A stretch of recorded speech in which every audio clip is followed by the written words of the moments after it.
Радвам се много, че сме дошли тук при вас да ви говорим за нашия Господ Исус Христос, който дава вечен живот. Искам да ви кажа какъв бях предишния Петко.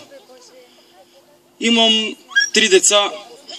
Едното се казва Малкото, е с мене сега и жена ми Мелек.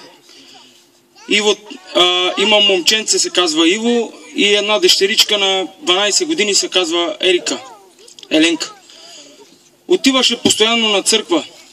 Всеки месец отиваше в седмицата има 3 пъти църква, в сряда, петък и неделя.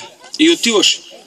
И аз се връщах от работа, понеже тя ми помага много ме слуша, и като се прибирах от работа, я гледам, че я няма вкъщи. И викам, къде си била, викам. Тя ми вика, била съм на църква. Викам, какво правиш в тази църква? Какво ще ти даде деца? Викам, втори път, викам, да не те видят, че отиваш на църква. И почнах да посягам на детето. Но един ден тя като отиде толкова време на църква, и аз се съкарах с нея, но не знам какво стана един ден, като се прибирах от работа и казах на дъщеря си, викам, дъще, викам, като идеш на църквата, викам, се помоли за мене. Не знам за какво съм казал тези думи, но съм ги казал.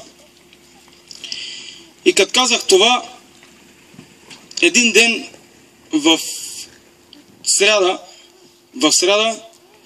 отидох на църква вечерта, защото казвах на моята, викам, колко хора, викам, идват от 50 км идват на църква, а църквата ние живеем до църквата. Църквата ни е на 5 метра от къщата ми. И викам, толкова хора отиват на църква, ние до църквата живеем и да не отиваме на църква. Викам, дай да идем една вечер, да видя какво има в тази църква, викам. Знаете ли, когато имах едни проблеми много големи проблеми с едни пари, с едни други неща, имах си проблеми съвсем други. И като влезох в църквата, знаете ли, Господ, благодаря много, Той ме чува сега, знам, че ме чува и че е жив. И че ме чува, че ми даде много голяма любов, като влезнах в църквата. Знаете ли, като влезнах в църквата, забравих за всичките проблеми, които ги имах. И като влезох вътре, почнах да плача. И се питах, защо плача? Аз не знаех за какво плача. И отидох втория ден, в петък отидох на църква и казах, викам, Господи, какво стана, викам, с мене? Един ден отидох на църква, един ден сам. Викам, Господи, какво си направил с мене? И като отидох петък, един брат ми каза, брат, за да тръгнеш по Божия път, трябва да се покаеш, вика, и да се новородиш чрез вода и дух. И аз викам, ще се покая, брат, за всичките си грехове, защото преди пушех, пиех, лоши неща, Господ ги знае. Хората не ги знаят, но Господ ги знае. И като се покаях, знаете ли какво? Още на покаянието Господ показа, ме напълни с любов и вяра и премахна цигарите, алкохола, всичките неща. Знаете ли, този месец, когато повярвах, отивах при майка си, при баща си, отивах, гледам на Георгиев ден как колят агне. И си викам, за какво трябва да чакате денят да колите агне? Не може ли да си колите, кога ви се яде? Защо чакаме този ден да дойде? Отидох на баща си, говорих, виках, знаете ли какво си мислих? Викам на баща ми и на майка ми, никога няма да мога да говоря за Бога. Но един ден се качих в колата и му казах, където той трябваше да ми говори за Бога, аз му говоря на баща си. И му казвам, татко, ти знаеш ли, че има жив Бог, който ме е променил? Полицаите ме биха в Плевен, не са ме променили, но Господ като дойде в живота ми ме промени. И плача и викам, знаеш ли, ще дойде ден, защото има 2 царе. Единият е Сатаната, единият е Господ, който дава вечен живот. Знаете ли? И ще бъдат ада и рая, ще бъдат на едно място. Ще има една преграда. И му казах, татко, не искам да те видя там. Защото знаете ли, в Словото казва, че Господ ще изтрие сълзата, ще ни води водите ще ни, на живите води и ще ни изтрие сълзата. И аз разбрах защо ще ни изтрие сълзата. Защото ще гледаме нашите близки в ада и ще плачем и Господ ще ни изтрие сълзата. Да не бъде, да бъдем всичките във рая. И след като се покаях, отидох на водата, исках да ме кръсти със Святия Дух. Една вечер, знаете ли, брати и сестри, събрахме се в една стаичка 4 на 4. Събрахме се 30 човека. Отидохме на водата 30 човека. И вечерта всичките брати и сестри се събрахме и казвам на братята, се обаждам на едни братя, братя, не може ли да дойдете да ни кръсти Господ със Святия Дух? Защото чрез Него ще възкръснем, да знаете, чрез Святия Дух ще възкръснем. И се молихме на единия брат, казвахме, брат, ела да се помолиш за нас, викам, да ни кръсти Господ със Святия Дух. Защото сме 30 човека, 29 човека. И брата каза, абе лягайте сега, утре ще дойда, ще ви се помоля, утре Господ ще ви кръсти. Стана в 10:30, обаждаме се пак. Брат, не моли да дойдеш, да се помолиш да ни кръсти Господ със Святия Дух. Той казва, брат, утре ще дойдем, бе, сега е късно, къде да идваме? Стана в 11:30 вечерта. Обаждам се трети път. Брат, ще може ли да напишем имената си на една хартишка и ще ги кажем по телефона да се молите, да ни кръсти? И те викат, знаете ли, и те се оплашиха, защото имаха страх от Бога. Оплашиха, запалиха колата и дойдоха, знаете ли, на вечерта кръсти всичките Господ. 28 човека ги е кръстил със Святия Дух. Господ е винаги милостив.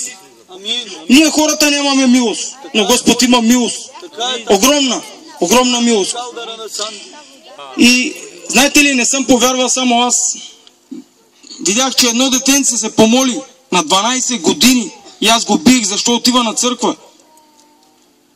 Не съм повярвал само аз, а съм повярвала и жена ми, и малкото ми съм го предал в Божиите ръце, защото той живи, той се грижи за децата. И е милостив. И след като повярвахме, малкото ми детенце Мелек се разболя от пневмония, от двете страни, с инфекции и още други неща. И беше настанена в Етрополе, в болницата. И като отидох там, видях момиченцето се е предало. Предало се на леглото. И влезох вътре и викам, исках нещо да й кажа, да й говоря, да видя това дете, защо се е предало така. Хората, докторите не могат да му помогнат. Докторите казват, ами ние служихме системи, каквото можахме, от ние 3 дена, викам, докторе, какво става 3 дена, това момиче няма никаква промяна няма. Какво става с това момиче, викам? Инжекции, системи, какво става? И те излезоха, викам, момче, каквото можахме, Господ да се погрижи. И знаете ли, когато попаднах, влезох в стаята и казах на жена ми, ако има нещо, ако съм те наринал, ти прощавам, прости ми, нали да ми прощава и тя, да ми прости и Господ. Вземахме си прошка с моята жена, паднахме на колене и почнахме да викаме към Бога. Казах, Господи, тези лекари са поставени от Твоята ръка, Боже. Ти си лекарът на лекарите, Боже. Само Ти можеш да покажеш милост, Боже. В човешката ръка, Боже, милост няма, но в Твоята има, Боже, огромна милост. И знаете ли, помолих се само 5 минути.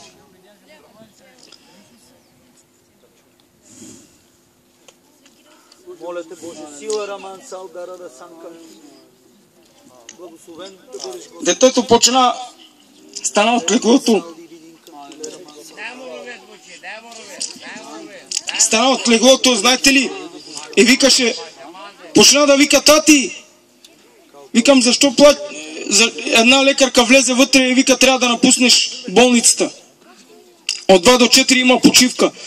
И аз излязах и като погледнах на терасата, момичето стана от леглото и почна да плаче след мене.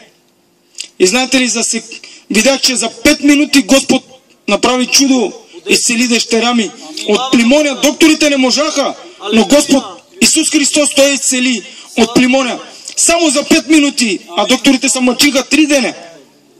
Слава на Господа. А Господа само 5 минути. И затова ви казвам, и затова сме дошли днешния ден да ви кажем, че Господ е жив. Амин. Господ иска да се покаете, защото Господ ви обича всичките. Амин. Не обича само нас, обича и вас. Амин. Алелуя. Благодариме ти, Господи. Вие сте му деца, всичките сме деца, не сме само ние, всичките сме деца на Бога. Амин. Небесе. Той ни е създал и ние сме го забравили. Затова трябва да се възвърнем, че Господ ще дойде с огън да порази тази земя. Трябва да се възвърнем в църква, ако няма да се събереме, защото ние сме църквата. Трябва да се събереме, дали ще е в църква, дали ще е в къща. Важното е да се събереме и да викаме към нашия Господ. Амин. Амин. Знаете ли, Той ще ни покаже милост и един ден знам работата, която я вършим, е на празно. Всичко е суета, брати и сестри. Само Божия, работата в Бога, само не е на празно. Труда е в Бога, само няма да е на празно. И се радвам много, че съм дошъл на това място да говоря за живия Бог. Бог на Авраам, Исак и Яков. Бог на живите. Не на мъртвите, а на живите. Той е възкръснал, братя. Няма го там на кръста. Много хора се лъжат днеска и се молят, нападат пред иконата. Господ не е на иконата. Господ е възкръснал. Господ е на небето и ни гледа момента между нас, защото казал 2 и 3, аз съм между вас. И знам, че Господ е сега тук при нас и чака, брата и сестри, да се покаете и да ви приеме в Неговото царство, което дава вечен живот. Той е пътят, истината и живота, братя. Няма друг подобен на Него. Да знаете. Нека Бог да ви благослови и да ви даде любов и да ви облече с любовта си и с милостта си. Амин. Да бъдете верни на Бога. Амин. Амин.